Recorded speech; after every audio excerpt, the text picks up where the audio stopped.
Welcome to Beyond the Mirror podcast. I'm super excited today to have a good friend and a beautiful woman and just generally the nicest human being, my personal trainer as well, Hannah. So we have planned this episode with Hannah for probably a few years, but now is the time. So Hannah, can you please tell us what did inspire you to take a journey as a personal trainer? How did it started for you? To start with, I was a national tennis player back in the day. So I've always lived a healthy, active lifestyle, enjoyed playing a sport. And then over time, it developed into, we had COVID. And I couldn't do the job that I was doing at the time as an event manager. And it actually pushed me out of my comfort zone to go and do what I knew that I should have done right from day one. But sometimes we need that extra little push to be able to go and do what we knew what we needed to do. So during lockdown, I did my qualifications online and then started all online, and then came out of COVID and then started training ladies in groups. And then obviously here we are today. Well, I think what you do is inspire people far beyond their body or figure. That is my personal opinion. But still a lot of people out there that do things that in some way it's probably vanity, sometimes exercise, it's take too much of your time. What do you think, what is the real impact of the exercise? Does it go beyond the mirror, beyond the image that and reflection that you see when you look at yourself? Absolutely. Everything in our lives stems from our mindset. And if we haven't got a strong mindset, then we don't necessarily do things so well. So exercise is always, it helps people build strength, discipline, good healthy habits. So it's so much more than just vanity. It's more about your achievement, wanting to, it's you v you, isn't it? It's about testing yourself and pushing yourself to those limits of wanting to be better than you were the day before. So yeah, absolutely, of course. And if you look after the inside, especially with our nutrition, it shows on the outside. If we're training and we're getting stronger mentally, we're also getting stronger physically. I can't agree more about this with you. I think that is absolutely 100% true. But there are a lot of ladies as well as gentlemen out there that probably not so keen or trying to get a start. So what would be your recommendation? What is the best way? How for people who have never exercised before but want to take this journey, how to start, and most important, to stay consistent? Okay, so I think most important is to find something that you like to do, and you're probably never going to do that first off straight away. So you've got to try lots of different things. Variety is the spice of life, to make sure that you're finding something that you enjoy doing to start with, and keep it simple.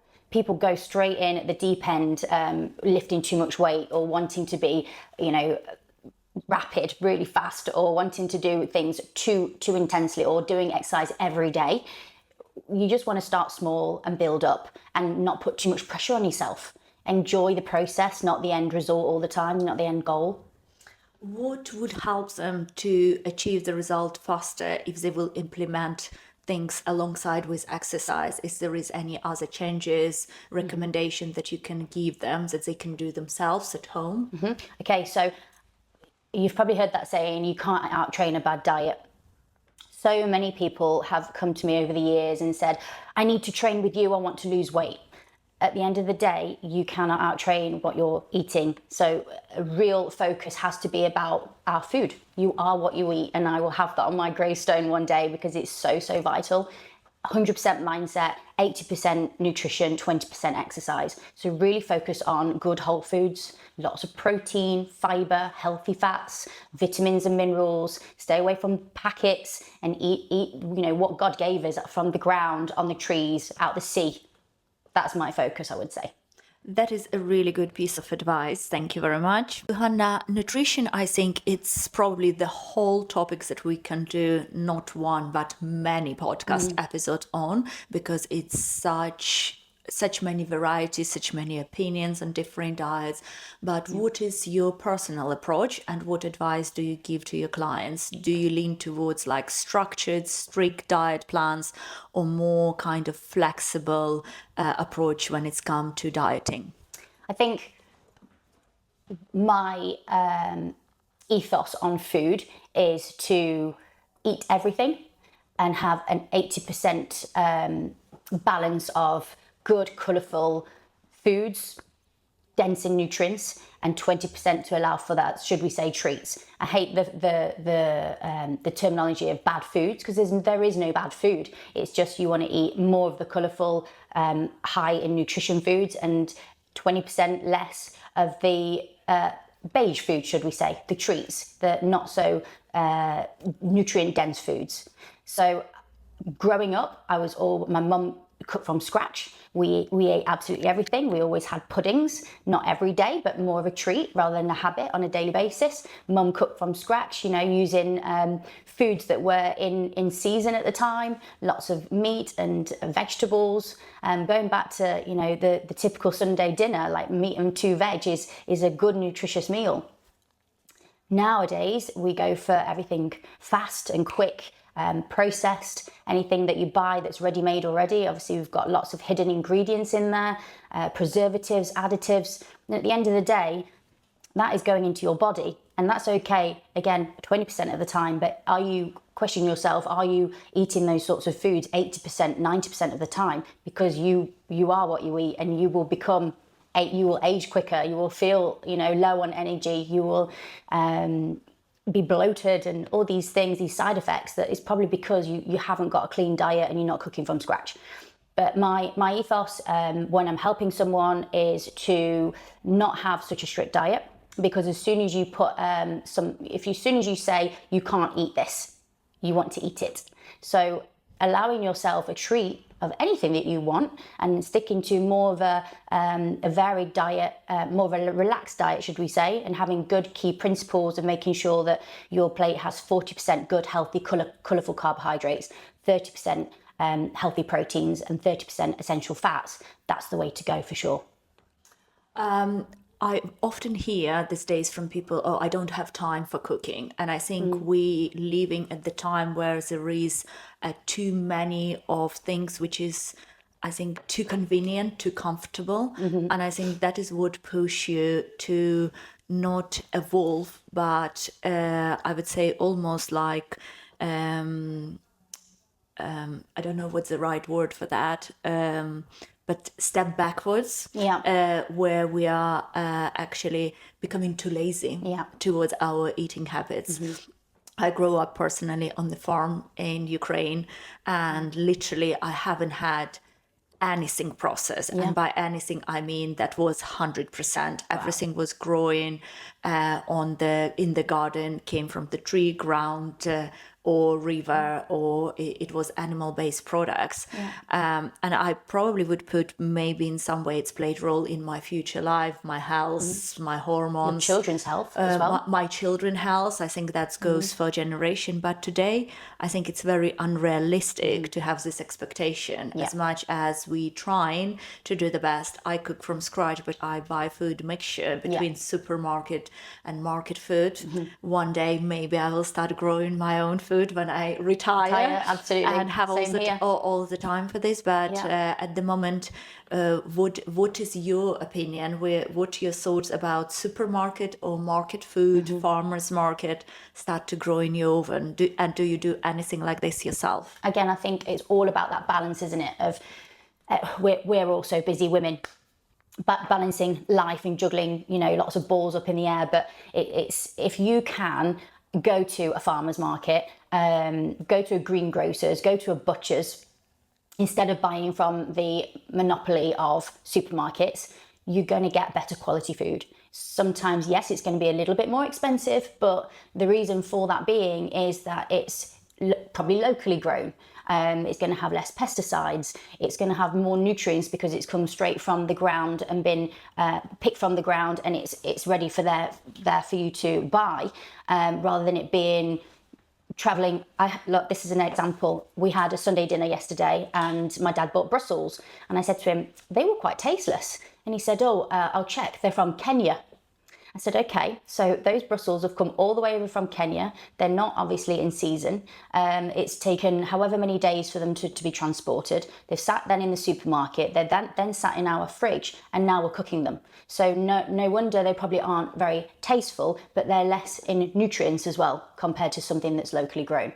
So I would absolutely always go with the butchers, again, locally sourced meat, less water, less preservatives. You kind of know where it's come from. Again, or if you can go organic, then absolutely go organic. But again, not everybody can, but it's better to go to the supermarket and buy chicken and vegetables from the supermarket than it is to go and buy burger and chips or cod and chips or a pizza, because it's quick and easy. You can put it in the oven and give it to the kids as well. Your children are, we talk about this all the time, don't we, about how important your children's diet and nutrition is. You will feed yourself it if you do feed yourself good nutrition, but then allow your children to be eating chicken dippers and chips every night. Why are they less important than you for their nutrition? So 100%. Also, interesting question. I was brought up when I was a child. My grandfather used to say all the time, and it just stays with me for life. Breakfast, eat yourself. Lunch, share with a friend. And dinner, give to your enemy. So what he meant by that, so that you eat the most valuable and meals to give your body energy, but eating in the evening considered not good for your health. From medical perspective, like if you eat before going to bed, you don't let your body fully rest, so your digestive system still continue to work, so you don't have a sufficient restful sleep. And since I was very little and young, I tend never to eat past 6 p.m. And even now, like our meals at home, we always try to have a dinner before 6 p.m. It's very good. It's better than I am, actually. Very rare at night time, like past, not night time, but past this time. So what is your opinion on that? Does the timing really matter? Then on the other hand, now I'm practicing intermittent fasting, and that just means you skip meals, and most of the time it's breakfast. And some like educational sources said that you don't need to eat as soon as you wake up, so that is the best time to fast. So there is a lot of information, but is there any way that you give recommendation to your clients, and do you recommend practicing fasting? Oh, there's a lot to go through there. Okay, so I think the most important thing is to find what's right for you. No person is the same. For me, I have tried fasting, and I have a very energetic life, as you know, and my blood sugar levels drop quite quickly, and I get migraines, which is something that I've suffered from a teenager. For me, fasting is not a good thing. Break the fast is in the term of breakfast. Break the fast, get your metabolism fueled up. Imagine your metabolism as a fire. In the morning, it's through the night, it's gone to sleep, and in the morning you're breaking the fast, and you're going to get that fire burning again. So your metabolism is getting faster, so you're burning calories quicker at a state where you're not even moving. For me, breakfast is important. Very rarely do I skip breakfast. Even if that's something small, lots of people say to me, I can't cope with a big breakfast in the morning. I'm exactly the same. I can't eat much either, but I will have something protein based, especially even if that is a breakfast shake in the morning that's quick and easy and nutritious, low in calories but high in nutrition. And then that sets me up for the day and keeping that blood sugar level consistent. It depends on how you're looking at breakfast, how you're looking at nutrition. Are you looking at it because of your goal of to lose body fat? Should you be eating breakfast, or should you try and intermittent fast and wait till lunch? Again, just depends on you. I think also going back to that question of should you be eating late? Calorie wise, let's go through that first. Calorie wise, if you have eaten nothing all day and you eat a big meal before bed, if you're still within your calories per day, it doesn't matter what time you eat it. Digestion wise, it's not going to be great, obviously, and fuel wise and energy wise. If you're going throughout the whole day with no food, you are not going to be firing on all cylinders. You're going to be tired, you're going to be hangry. You're going to probably be grabbing all the wrong foods, high in sugar usually, high in carbohydrates, and lots of caffeine, just to keep you going throughout the day. nutritionally, that's not good for your body. That's not good for anybody. But calorie wise, if you didn't eat anything throughout the day and then had that big meal before bed, it's not an issue. You're in your calories. I have a busy life, as you know, but because of my sessions, I train clients a lot in the morning early, and then at night in the evenings after they finish work, which usually means I'm not getting dinner until 20 to 9 at night. So I can't always eat early, and I have to just go with it. So again, I have to try and think of the amount of food that I'm eating, but also the quality of the food. I'll try and stick to a low carbohydrate based meal, lots of protein, and then go to bed on something that's a bit more digestible than those heavy carbohydrates. You know that my husband, he's sports and exercise medicine consulting, so and I think also he has the right mindset in terms of like healthy living and exercise, and we often have different conversation, not just with him but with other professionals. And what I came to know that I think counting calories probably not the best thing what you can do for if you want to lose weight or if you want to improve your health, because I think it's the quality of food that you eat, it's a variety. It's not necessarily the calories, because you can eat a bag of popcorn, but what nutritional values you get with that. So I think it's about making the right selection and choices. Anyway, Can I just add something on Yes, there? of course. So I completely agree with you there. But however, if somebody's starting out and they have no idea about calories and how to lose body fat, the only way that you're going to drop body fat is being within a calorie deficit. There's no other way. So however you do it, you have to be eating less calories than you are burning. So without tracking your calories, lots of people probably have no idea about how many calories they're allowed. So at the beginning, if you are a newbie to dropping body fat and knowing how to do it, I think tracking your calories is important, and having somebody to help you understand what your calorie deficit is, not going too low on the calorie deficit, but starting at a small deficit and then dropping it and then also going back up again. And could you give just probably a basic guidance, any like numbers, what is the recommended calories for male and women? Recommended calories for women is to be within a deficit. No, just normal. To be a maintenance. To be in a maintenance. So a woman is 2,500 calories. But again, it does vary, because you can be a very, very tall woman. You can be a very overweight woman. You can be a small woman. Everybody's calories are different. So again, that comes down to what I do with a wellness evaluation. You come into my studio, we go through your body composition, stats of your muscle mass, your hydration, your bone density, your body fat, and explaining about your individual calories that you need for your goals, and to get you where you need to be. Well, I think we could carry on and carry on with nutrition, and it will soon will go to sharing your recipes, I suppose. But let's move on to the next topic. And I just wanted to ask you, within nutritional value of the food today has changed in comparison to 20, 30 years ago. We agreed all that we not all able to produce our own food, and not everyone buys it from the farmer market, often from supermarket. Do you think there is any other way to close those deficits? What is your opinion on supplementation?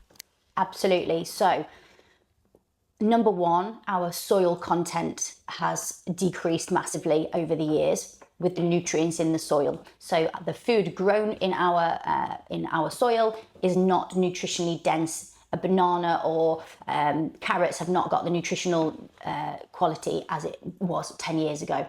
So what do we do about this? We add extra nutrition into our diet through supplementation.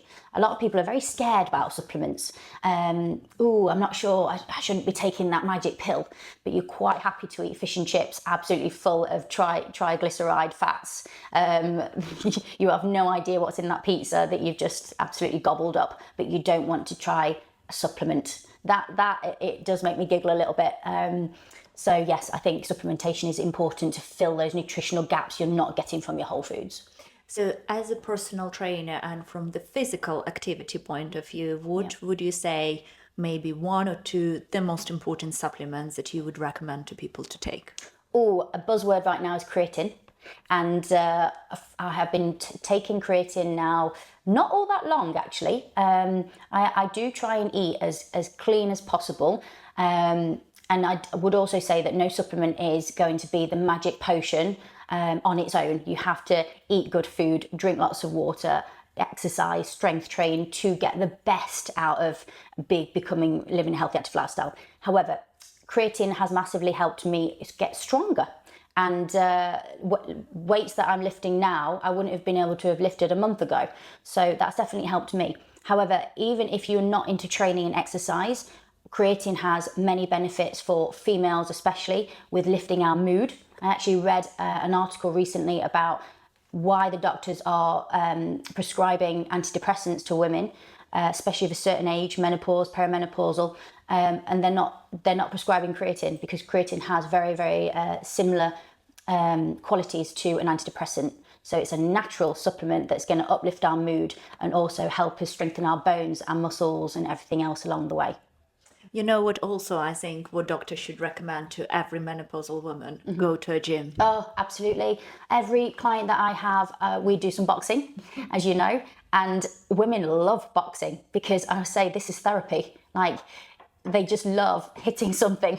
So instead of the husbands, come and do some boxing, but also strength training. You know, I've so many women that come and have felt really tired beforehand. They've been traveling all day. They've been looking after the kids. They come and do an exercise session and they go away beaming, smiling, feeling so much better, feeling happier because those endorphins, the happy hormone, is released when we exercise.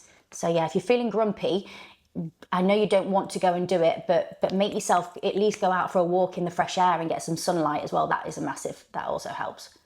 So you mentioned different exercise now, like boxing and strength. So, but what would you advise to your clients? So, how is there a particular exercise that works better for certain problems and goals that they want to achieve? So, or is it good to keep a good balance between, for example, cardio, strength, stretching, and resting? So, what would you recommend? I mean, none of us have got the amount of time that we'd love to be able to do all of them. But I think you need to prioritise which one is the most important. But I would say prioritising for every woman, especially, is strength training. Not to, again, aesthetically look good, but to the more muscle we have, the quicker we burn calories. The stronger that we are. That's going to help us later on in life to keep strong. So rather than having problems through bone density and osteoporosis, strength training actually helps muscles as well as bones, our tendons. There's just so many benefits of strength training. I could be here again all day on that one. So women are scared also that they're going to get beefy, should we say, very muscly overnight. You know, I'm 39. I've been strength training since I was early 20s for sure. And I'm still, I wouldn't say I was beefy or massive, but it's taken time. And us women don't have the same hormones as men. We don't have as much testosterone. So we will never get as strong, as muscly, as beefy as a man would doing the same exercises. So going back to your question, I would say stretching is very important for flexibility. Strength training is important for absolutely everything, to gain some lean muscle. Fitness and cardio is also really important to burn calories, to get those endorphins going, to lift your mood, to get your cardiovascular system strong for your fitness. Sleep and recovery is absolutely vital, and again, really overlooked. That people think that it's about exercise, but again, you've got to find that balance of taking the time to recover, having some really good sleep. 7 to 8 hours. Again, so many women come to me and say, I can't do that because my little one's waking me up all the time. I know it's hard, but if you can at least have that mindfulness that you're going to try and go to bed a little bit earlier, or try and have a cat nap somewhere in the day, do it, absolutely do it, because it's vital. Anna, and can you share with us probably some particular case where physical activity coming to you following the program have transformed person's life? I've got lots actually, but I do. I'm sure you do. I do have one lady that came to me pre-lockdown. She was from Windsor, and she was suffering from depression, anxiety, insomnia. agoraphobia, binge eating, absolutely just everything. And we trained via FaceTime, so we weren't in the same place. And it took a real time, but over time, she improved so much, not just with the weight loss, but she then started to venture outside and left the house to the point that she even went to a massive event abroad. She got a flight on her own. She went to the event and met somebody else there, which was like insane goal and achievement that she made to do that on her own. She's not depressed anymore. She is living a healthy, active lifestyle. She actually moved to Nottingham to be closer to me, because she felt that she had a support network, that it was more than just the training, it was therapy. You know, when we did our training sessions, we talk a lot, as you know. So it's not just about the exercise, it's about probably having that person, that coach in your life to help you make better decisions and see the bigger picture of the world. And she's now actually a personal trainer herself. And she's also got a network marketing business in supplementation, as do I. She's thriving. She's absolutely thriving. She's got friends. She goes out on nights out, which would absolutely have, broken her. It would have been an absolute nightmare for her. So she's a different person. She's a butterfly now, and she's absolutely flying. Well, that is incredible. That is the ladies that you were telling me who's doing morning classes for food and nutrition? Yeah, that's right. Wow. Yeah. I didn't know how far she went in her transformation. Yeah. Amazing. Anything is possible when you believe you can. And I think by having that support, a coach in your life massively does help. It's having that accountability, that mindfulness, that positivity, that person telling you that you can do it. Just keep on going, one day at a time, one step at a time, one foot in front of the other. And, over weeks and months and years, you can do it.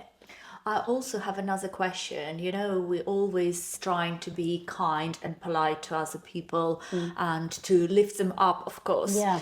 But do you think that sometimes that actually this prevents us telling person the truth, and some people might need to have the help, for example, losing weight, look better after their diet, but because everyone's so kind and polite, they kind of brush it off and say, oh no, like, you don't worry, you're not overweight, you look fine. You're not overweight, you look fine. So what is your opinion? Should we tell people the truth? What is the best way to tell the truth without hurting them? And who is the best person to tell them the truth? Oh, that is a real tough one. It's a very, very sensitive line, isn't it? And you don't want to upset somebody so much that they crumble, that they lose confidence in themselves. But I think also, like, on the other foot, people, like you say, they pussyfoot around people and oh yeah, you look lovely and you're fine. Well, is that really a true friend? Or is that a real true role model in their life, in their family life? I'm not sure. I know I would like to be told the truth, but I think there's always a way of saying it. My mum has always been very honest with me, to the point sometimes I was like, ooh, that's a bit close to the knuckle. But I respect her honesty, and I know that she will always tell me the truth. If I got a little bit too skinny, she used to tell me, Hannah, you probably need to eat a little bit more food. You don't look great right now. How your energy levels, questioning. But also, when I got a little bit too jowly, then she could also, Time to see Dr. Olha. You need to sort that out. But yeah, it's and people do react in different ways. Some people like that hard truth, and then other people don't. So I think you have to try and work out that person, but just be honest with somebody in a nice, kind way. I think personally, like, it's the people that we love and care about. I think we need to be honest with them. For example, I don't know, but I think me and my husband sometimes, and we could be brutally honest to each other.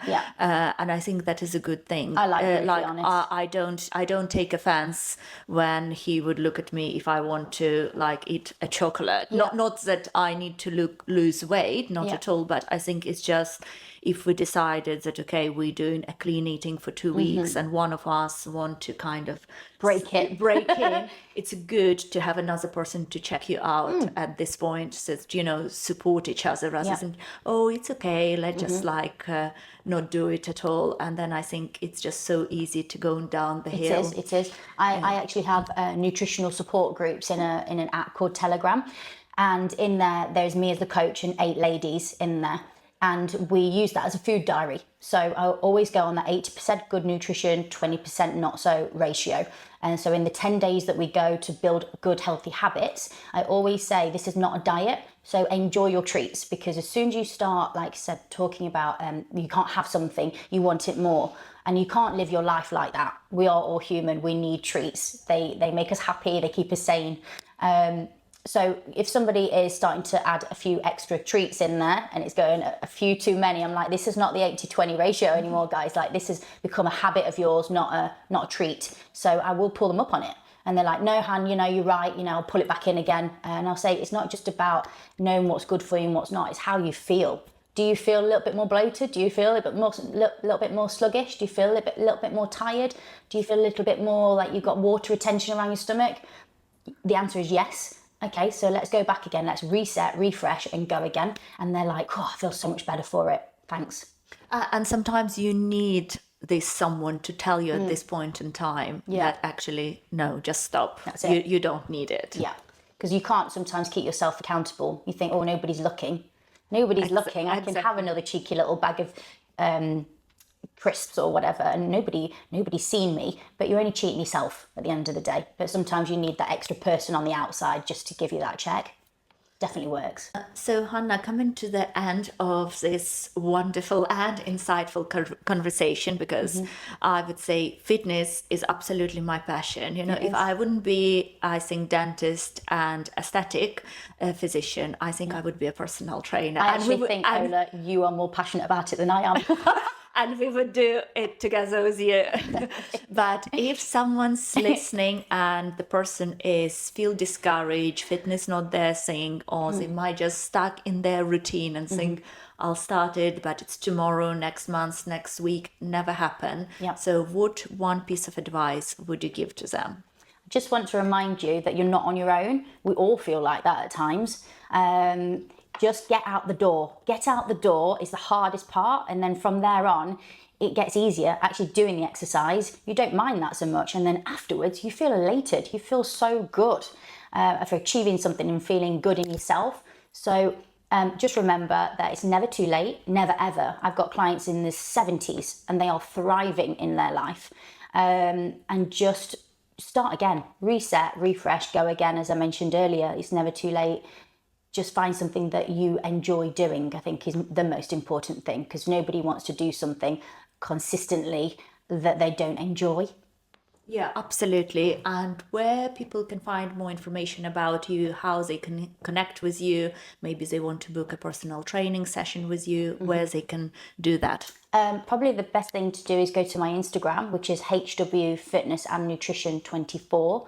Where there's a link to my website as well that they can have a look at. They can fill in a submission form for more information. I do give free wellness evaluations, which is 45 minutes long.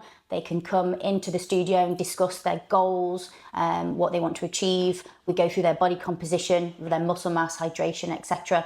And we set a plan of moving forwards, if it's more of the exercise or more if it's the nutrition side of things, or both together, and how they can achieve and succeed.